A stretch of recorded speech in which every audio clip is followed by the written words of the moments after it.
बच्चों, आज मैथिली शरण गुप्त के काव्य सौष्ठव के बारे में आप लोगों से चर्चा करेंगे, जिसमें मैथिली शरण गुप्त का काव्य राष्ट्रीय चेतना एवं देश प्रेम से ओतप्रोत था। गुप्त जी की भारत भारती रचना में सर्वप्रथम उनकी राष्ट्रीय चेतना का स्वर मुखरित हुआ है। इस रचना में व्यक्त राष्ट्रीय चेतना से ही ये राष्ट्र कवि के रूप में विख्यात हुए हैं। मातृभूमि, भारत वंदना कविता में गुप्त जी ने अपने देश प्रेम को सांस्कृतिक गौरव के साथ अभिव्यक्ति दी है। जैसे उदाहरण स्वरूप, नीलांबर परिधान हरितपट पर सुंदर है, सूर्य चंद्र युग मुकुट मेखला रत्नाकर है, नदियाँ प्रेम प्रवाह फूल तारे मंडल है, बंदी विविध विहंग सेव फन सिंहासन है। गुप्त जी के सामने प्राचीन गौरव और आधुनिक राष्ट्रीयता से युक्त देश और समाज की संकल्पना थी। फलस्वरूप युगीन चेतना का स्वर उनकी रचनाओं में अधिक मुखर दिखाई देता है। गांधीवादी मानवतावादी आस्था के धनी थे। गुप्त जी सुधारवादी आंदोलनों के साथ ही गांधी जी से अत्यधिक प्रभावित थे। इस कारण उनकी रचनाओं में गांधीवादी चिंतन का पर्याप्त समावेश हुआ है। उन्होंने जनसाधारण का कल्याण करना, लोक मंगल का प्रसार करना, सत्कर्म की प्रेरणा प्रदान करना तथा सादा जीवन उच्च विचार का आचरण करना आदि पर अधिक बल दिया है। साकेत महाकाव्य में गुप्त जी ने गांधीवादी तथा मानवतावादी चिंतन एवं आस्था को सशक्त अभिव्यक्ति दी है। इस संबंध में वनवासी राम का यह कथन देखने लायक है। पर जो मेरा गुण कर्म स्वभाव धरेंगे, वे औरों को भी तार तार उतरेंगे। वन में निज साधन सुलभ धर्म से होगा, जब मन से होगा तब न कर्म से होगा। संदेश यहाँ में नहीं स्वर्ग का लाया, इस भूतल को ही स्वर्ग बनाने आया। गांधी जी ने जिस राम राज्य की आदर्श कल्पना की थी और जिस विश्व मानवता का उद्घोष किया था, गुप्त जी ने उसका पूर्णतः समर्थन किया है और अपनी रचनाओं में अनेक स्थलों पर विश्व बंधुत्व की मानवतावादी आस्था को भी व्यक्त किया है। किंतु हमारा लक्ष्य एक अंबर भूसागर, एक नगर सा बने विश्व, हम उसके नागर। इस प्रकार गुप्त जी ने अपने काव्य में विश्व बंधुत्व की भावना को प्रकट किया है। वैष्णव संस्कार, गुप्त जी को बचपन से ही वैष्णव संस्कार मिले थे। वे राम राज्य की कल्पना के पक्षधर और राम भक्ति कवि थे। अपने वैष्णव संस्कारों के कारण वे अति सुंदर, उदार एवं सहिष्णु प्रवृत्ति के थे। इसी कारण उनकी रचनाओं में हिंदू संस्कृति और भारतीय दर्शन का गायन होने पर भी ईसाई और इस्लाम धर्म के प्रति उदार दृष्टिकोण व्यक्त हुआ है। उनकी यह विशेषता गुरुकुल तथा काबा और करबला रचनाओं में देखी जा सकती है। गुप्त जी वर्णाश्रम व्यवस्था के पक्षधर थे। शील, सदाचार और आदर्श संस्कार उनके लिए ग्राह्य रहे हैं। फलस्वरूप उनकी रचनाओं में अनेक आदर्शों की प्रतिष्ठा भी दिखाई देती है। साकेत महाकाव्य में भी गुप्त जी के वैष्णव संस्कार प्रमुख रूप से मुखरित हुए हैं। जैसे मैं आर्यों का आदर्श बताने आया, जन सम्मुख धन को तुच्छ बताने आया, सुख शांति हेतु में क्रांति मचाने आया। वैष्णव संस्कारों की आस्था तथा मानवतावादी चिंतन होने से गुप्त जी ने मानव समानता की अभिव्यक्ति भी दी है।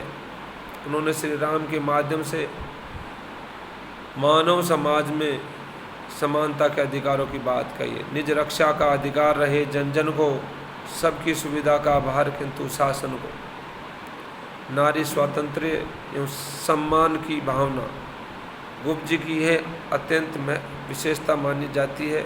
उन्होंने साकेत, यशोधरा, विष्णुप्रिया, द्वापर आदि रचनाओं में नारी स्वातंत्र्य, नारी स्वावलंबन और नारी की गौरव महिमा का प्रभावपूर्ण वर्णन किया है।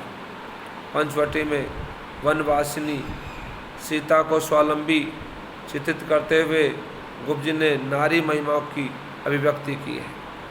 औरों के हाथों या नहीं पलती हूँ, अपने पैरों पर खड़ी आप चलती हूँ। जीवन से में नर नारी परस्पर सहगामी पथिक होते हैं, लेकिन उनके बीच अविश्वास नहीं होना चाहिए, क्योंकि उससे ग्रस्त जीवन की सुख शांति समाप्त हो जाती है। इसी भाव को गुप्त जी ने इस प्रकार व्यक्त किया है कि नर के बांटे क्या नारी की, नग्न मूर्ति ही आई, माँ बेटी या बहन हाय क्या संग नहीं वह लाई। गुप्त जी की रचनाओं में साहित्य में उपेक्षित नारी पात्रों का सुंदर चित्रण हुआ है। नारियों के प्रति इनकी करुण भावना ही नहीं अपितु अतिशय करुणा के दर्शन होते हैं। उनके चरित्रांकन से नारी चरित्र का सहज स्वाभाविक त्यागमय जीवन अभिव्यक्त हुआ है। यशोधरा, उर्मिला और विष्णुप्रिया ऐसी आदर्श नारियां है जिन्हें त्याग, सहिष्णुता, समर्पण, आत्मगौरव एवं करुणा से उत्प्रोत दिखाया गया है। सिद्ध राज में गुप्त जी ने नारी सौंदर्य का निरूपण कर उसे अबला से प्रबला, वात्सल्य माँ तथा स्वाभिमानिनी चित्रित किया है। अतएव कहा जा सकता है कि नारी भावना का निरूपण गुप्त जी की काव्यगत में अत्यंत विशेषता रही है।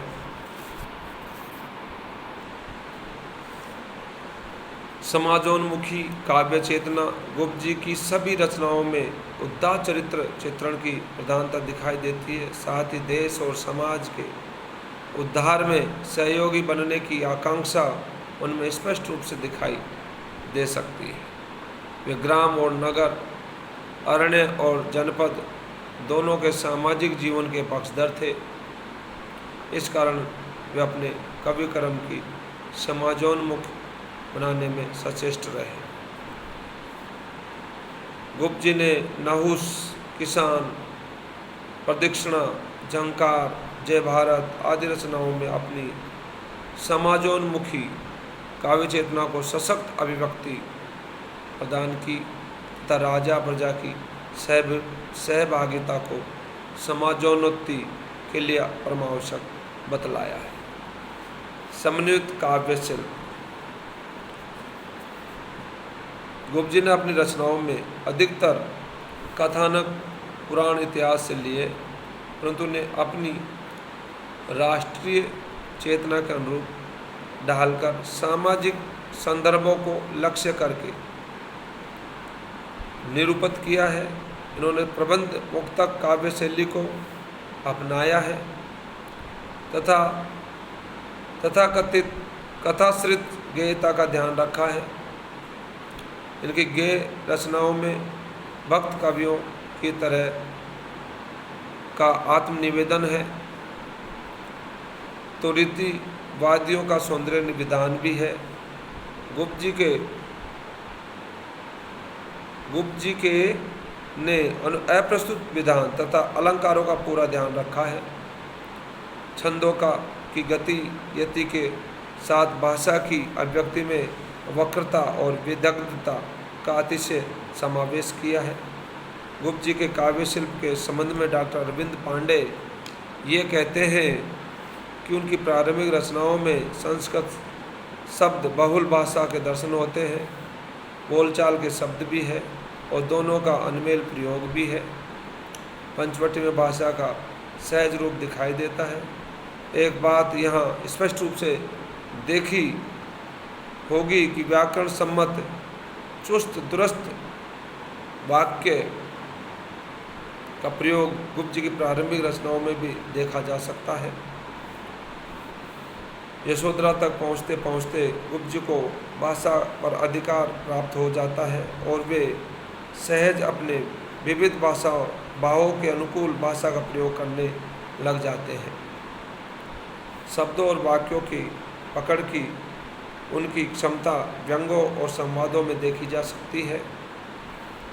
स्थान स्थान पर भाषा की सामासिकता का मनोरम प्रयोग हुआ है। मुहावरों के प्रयोग से उन्होंने भाषा के अर्थ गांभीर्य को बढ़ाया है। भावानुकूल, प्रसंगानुकूल, पात्रानुकूल भाषा प्रयोग की क्षमता उनके काव्यों को सरस बना देती है। धन्यवाद।